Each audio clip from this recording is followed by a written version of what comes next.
今天牧师要我们证道的是复活生命的体验。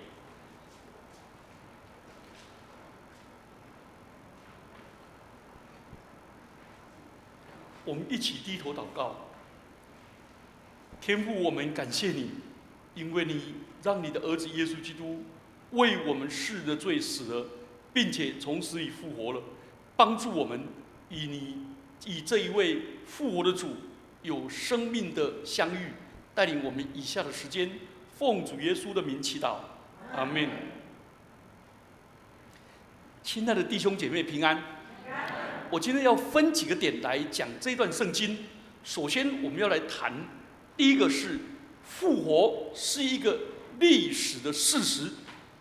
我们知道，原来连使徒们他们要相信耶稣的复活是多么困难。为什么呢？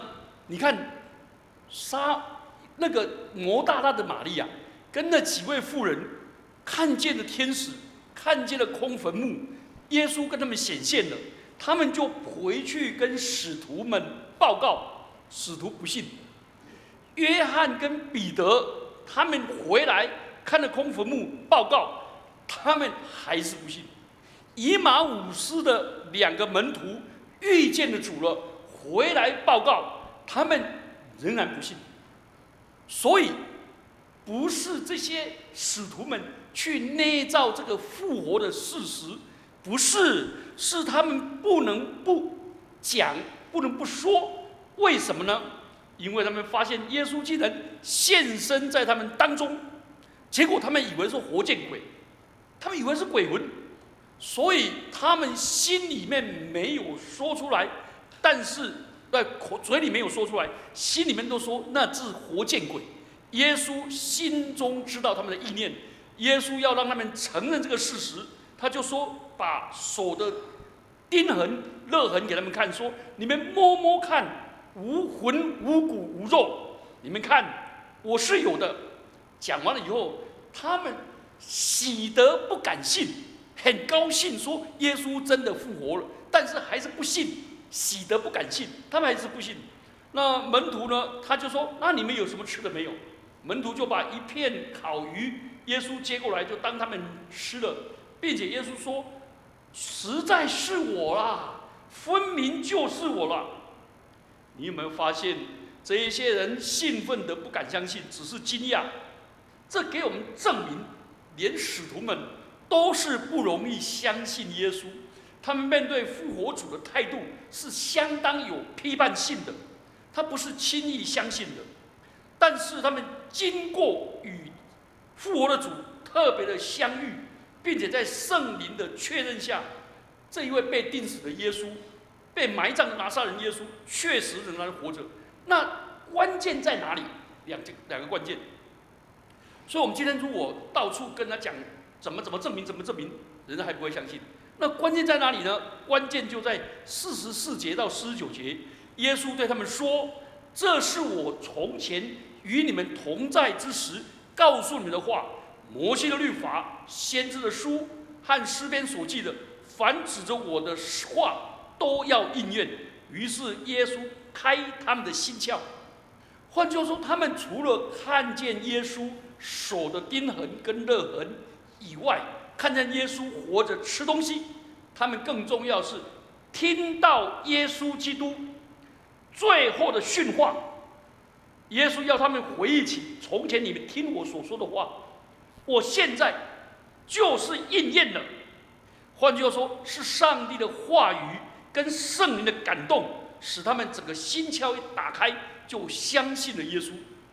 所以耶稣的复活是历史的事实，不是他们虔诚的经验，不是他们要祷告啊、魂游向外啊，然后看见复活了，在天上看见，不是，是历史的事实。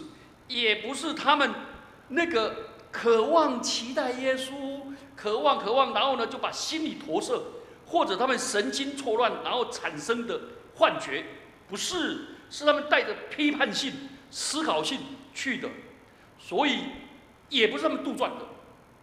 那个如果是他们杜撰的，你知道吗？所有的门徒几乎除了保罗被腰斩以外，全部几乎都被钉十字架。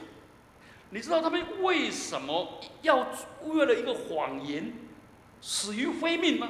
没有人会为杜撰的故事甘愿受十字架那么大的痛苦。十字架的痛苦就像中国的极刑凌迟一样。保罗为宣教长期受痛苦，因为他所经历的复活的基督是真的。那所以使徒的见证是真的。那我们这些人是二手的信仰，我们是相信使徒的见证，因为我的教会就建立在这些临死不屈的见证人的身上。好，这一点我们确认了以后，我们就来反省第二点。第二点，复活是身体的复活，耶稣的复活是身体的复活。这个很特殊，因为路加是希腊人，希腊人绝对不相信身体会复活。为什么？很简单，因为希腊人他们相信灵魂不灭，希腊人认为灵魂不灭，不死不灭。那很像什么？我在读神学院才知道，希腊文跟梵文90%都一样，发音也几乎一样。所以我的德国老师学了希腊文很熟以后，他说他学梵文2个礼拜以后，他就会读、会讲、会说。我说哪有这样子？他说真的，就很像中文的汉字跟日文的汉字差不多。我才知道说原来佛教才是真正的洋教，基督教不是洋教的，基督教不是来自东洋，也不是来自西洋的，基督教是亚洲人的。耶稣12个门徒都是亚洲人的，连保罗都是亚洲人的，你们知道吗？真的是亚洲人的。而佛教是阿利安人，阿利安人是什么？印欧民族从那个阿尔卑斯山翻过阿尔卑斯山，进入印度恒河流域，然后统治了当地的土著，然后呢就变成什么？他们是婆罗门阶级跟那个武士阶级，然后统治到当地，所以他们的梵文跟希腊文几乎一模一样，很接近。OK， 那你们发现佛教的灵魂不灭，那个几乎都一样。所以希腊人认为灵魂不灭，但是认为肉体是个臭皮囊，肉体是灵魂的阻碍负担，所以是灵魂的坟墓或者监狱。所以灵魂应该从肉体里面解放出来，这样的话才能够达到圆寂，才能达到圆满的境界，就是这样子。可是圣经的观点不一样，耶稣从死里复活，不是耶稣的灵魂跟上帝的灵合在一起的，不是，是耶稣的灵魂跟他的肉体合而为一，战胜死亡。所以肉体肉身肉身或者身体基督教的名词很糟糕啊！这个翻译的时候我们都翻译来，我们的罗马书说肉体是不好的，然后呢说肉身是好的，因为身体是圣灵的殿。可惜希腊文是同一个字，索马 Christou， 基督的身体。那索马这个字很糟糕，这样翻出，因为同个字嘛。来，请问基督徒要爱人如己吗？基督徒要不要舍己？那我自己舍己，我把自己舍了，所以我爱你的方法就舍你，舍弃你吗？了解吗？这不对呀！基督徒舍己的意思是舍掉自我中心要爱人如己，要爱我自己的，因为我是神所爱的，因为我是神所接纳的，我是神所喜悦的，所以我要爱我自己，喜悦我自己，接纳我自己。那爱人如己呢？我爱我自己，所以我爱他的方法，我就喜悦他，就接纳他，这样了解哈？所以同一个己，糟糕，一个是 selfish， 一个是 love yourself， 这两个是不一样的。好，索马这个字呢，再翻作身体，是圣灵的殿，是上帝创造的，是耶稣用重价买赎回来的，是身体。所以那肉体是那个干脆那个 New International Version。把它翻作 the sinful nature， 罪恶的本性这个，所以罪恶不是从肉身来的，是出于我们心灵跟道德的软弱。肉身是上帝所造的，是圣灵的殿。所以我们爱我们的身体，要保养顾惜。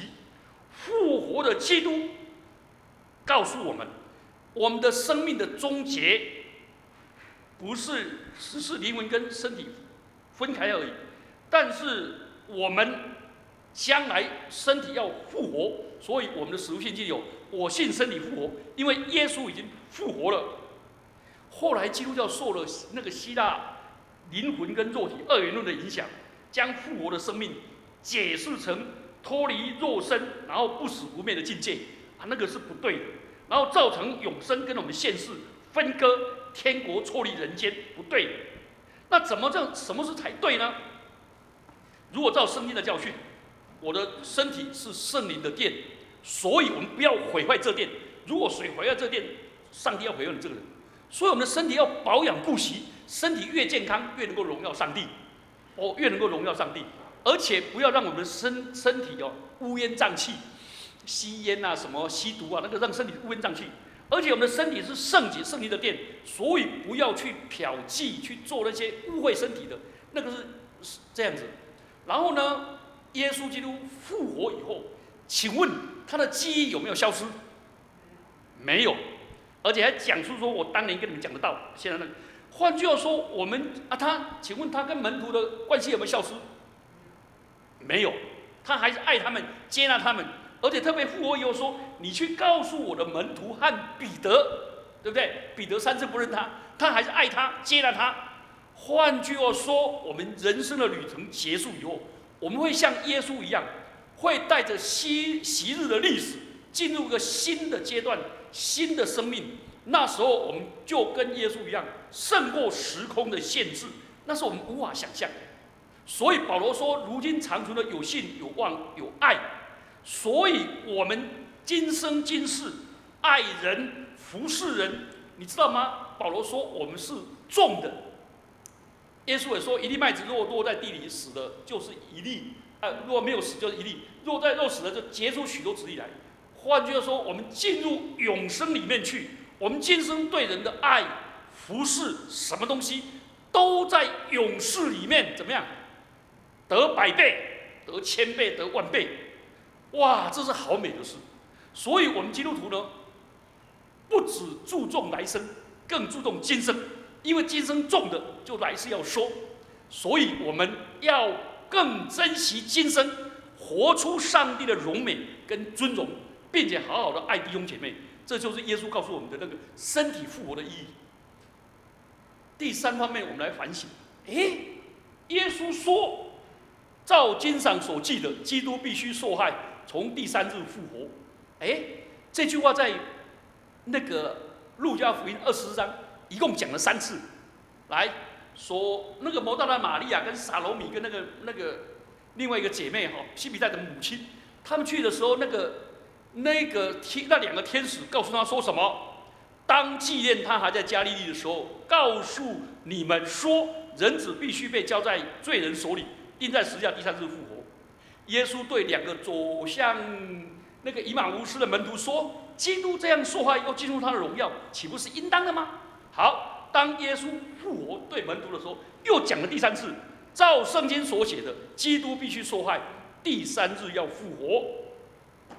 好，那耶稣讲这句话到底是什么意义？那我们知道人间有很多的谚语说吃得苦中苦要怎么样？方得人上人，生于忧患，死于安乐。如果不经一番寒彻骨，怎么有什么什么？了解吗？好像苦就会得到好处，可是这是人间的经验呢。你有没有发现，吃了苦中苦的人，有没有都成为人上人？没有啦。我们家邻居就是吃得苦中苦，但是3代都很贫穷，现在到第5代了还在贫穷。请问这个到底什么意义？那我们这些跟随基督的人，跟随他跟他受苦的人，我告诉你们，耶稣从死里复活了，我们一定跟他一样进荣耀。他死后复活是给我们得到那个真正的保证，所以我们基督徒真的可以苦得起，而不是苦不了。台湾以前有个谐星叫苦不了，对不对？台湾人苦不起就苦不了。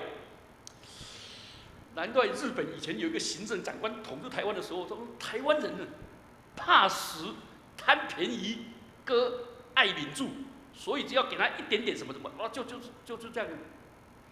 哎呀，我告诉大家，陆家的所在的团体相当贫困，而且在水深火热受苦。他们要鼓励他们，你们要追随基督，与他一同受苦，因为基督不但受苦，而且从死里复活。所以很多人尤其共产党喜欢说啊，你们基督教，尤其最近，你知道最近中国的那个共产党要把基督教所有圣经全部都下架，要改为他们自己印，我买了好多大陆的属灵书籍，我发现他们很会动手脚，在关键里面都帮我改了，因为我上面审核，我看因为我怎么这样子，所以以后我吓到了，真的改了。他们说基督教是人民的鸦片啊，穷人的麻醉剂啦，那个软弱者的拐杖啊，真的吗？如果是这样的话，请问路加福音的耶稣有没有传福音给穷人，释放被掳的，使压迫人得释放？所以耶稣基督本身是要求人奋斗，跟罪恶、跟苦难奋斗，他没有叫我们安于苦难啊。所以不是弥赛亚为什么要受苦？这不是宿命论啊！耶稣处在罗马帝国跟犹太的压迫，跟犹太公会的辖制，他的讲道一定受反对。可是耶稣不顾一切完成使命。我们若跟随他宣讲真理，我们也照样会受苦。可是耶稣的受苦不是自内狂啊，他是挑战恶势力而杀身成仁，舍身取义啊！这怎么是人民的鸦片？耶稣从死里复活，他在十字架的死亡并非毫无意义，也不是徒劳无功，也不是偶然的、随机的，而是上帝亲自定案。他为了我们世人的罪，为我们而死，并且从死里复活，带给我们赦罪的恩典，带给我们永生的福气，使万邦万民可以悔改认罪，罪得赦免的机会。所以那个是为万人而的福音工作。从这里来讲，我个人的小小的十字架算什么？那是领我们走向复活之路，真的。所以我们基督徒不要怕苦。那个现在台湾好多传成功神学，都好像是政客一样，掩饰了那个，好像你信耶稣，你明天会更好，什么更好，什么更好，更好。以前我们教会有一个弟兄就挑战，他在国税局上班，他说我真的规规矩矩，结果被解职，而那些贪的人都没有事。他说我怎么办？当然神也给他另外一条路了，他就考上了会计师。在40年前考上会计师很难。他考上会计师以后走那个路，但是他说真的，我们基督徒受苦是命定。最后一个，今天的整个经文最后告诉我们说，人要奉他的名传悔改赦罪的道，从耶路撒冷直到万邦，你们就是这些事的见证。来，我们这一些人要亲眼见到复活的基督，我看很难。我们中间可能会少数人有这种经验，可是大部分都没有。那没有怎么办呢？我们是相信使徒的见证。我们信仰的重点不是证据、证明，而是做见证。使徒们一个个殉道做见证。我们这些基督徒，我们知道耶稣基督已经为我们的罪死了，给我们赦罪的恩典。我们这些人生命就改变了。昨天在小组的时候，有一个弟兄我觉得很感动。他说他还没有信主以前，那个脾气之糟啊，他的儿女被他打、被他骂，整天这样子又吼又叫的。然后他打错了也不会道歉，他只会赔偿而已。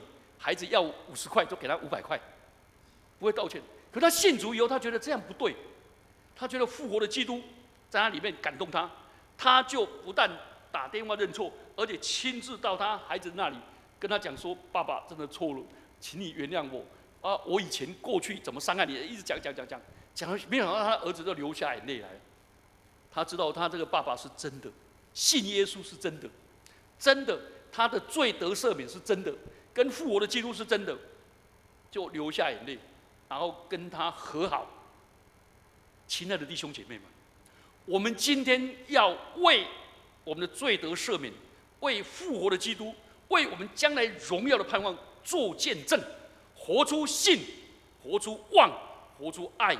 我们基督一样会受苦难，但是我们在苦难中，我们有盼望；我们在苦难中，我们信靠主；苦难见神爱，患难中我们更加的依靠主，然后呢，从主得力量、得智慧去面对。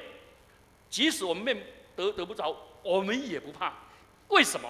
因为我们这自战自亲的苦楚，要为我们承受那极重无比、永远的荣耀。这是保罗讲的。所以保罗他说：“我离世与主同在，是好的无比。”如果我们基督徒有这种善终的观念，哇，就觉得好的无比，那就很美。今天的人多少恐惧死亡，那信耶稣已经复活的人，我们这些人应该知道，死亡只是生命的关口，过了关以后，我们进入了荣耀的境界。我们一起来祷告，主求。